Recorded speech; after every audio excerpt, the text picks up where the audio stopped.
అవును, మీకు వందనాలు తెలియపరుస్తా ఉన్నాను. ఈ దినము కొరకు దేవుడు సిద్ధపరిచిన వాగ్దానాన్ని మనం స్వాధీనపరచుకుందాం. పరిశుద్ధ గ్రంథంలో నుండి యోబు గ్రంథము 42వ అధ్యాయము 12వ వచనం ద్వారా ప్రభు మీ కుటుంబాన్ని దర్శిస్తూ ఉన్నారు.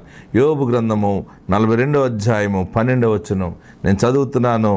యెహోవా యోబును మొదట ఆశీర్వదించినంత కంటే మరీ అధికముగా ఆశీర్వదించెను. ఇది వాగ్దానము. మొదట ఆశీర్వాదము కంటే మరి అధికముగా దేవుడు మిమ్మల్ని ఆశీర్వదించుచున్నాడు. ఏదో కొన్ని ఆశీర్వాదాలు మేము పొందుకున్నాం, అవన్నీ కూడా ఏమైపోయినాయో అన్నీ పోయినాయి. మాకు ఇల్లు పోయింది, లేకపోతే అది పోయింది, ఆస్తి పోయింది, ఐశ్వర్యం పోయింది, నాకు గోల్డ్ పోయింది, నా మనీ డబ్బులు పోయినాయి, అన్ని ఆరోగ్యం అన్నీ పోయినాయి, ఇంక ఏది లేదు అని శ్రమల చేత నలగొట్టబడి శోధించబడి అన్నీ పోయినాయి. ఏం పాపం చేసానో, మరి మా కుటుంబంలో ఎవరు ఏ పాపం చేశారో అదంతా కూడా నా మీద వచ్చి పడిపోయింది, నేను నాశనం అయిపోయాను అని అనుకుంటున్నావు కదా. దేవుడి దినాన్ని నీతో మాట్లాడుతున్నాడు.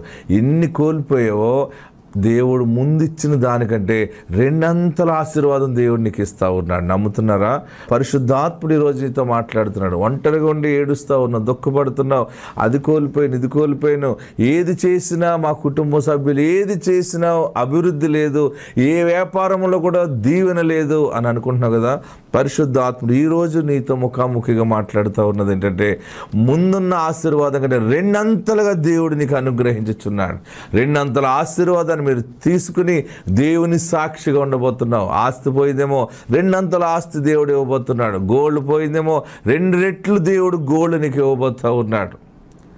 నువ్వు ఏ స్థితిలో, ఆత్మీయ స్థితిలో నువ్వు పడిపోయి ఆ భక్తిని కూడా కోల్పోయేమో, రెండంతల ఆత్మ పొందుకుని ఆత్మీయ స్థితిలో ఎదిగే కృపను దేవుడు నీకు అనుగ్రహించుచున్నాడు.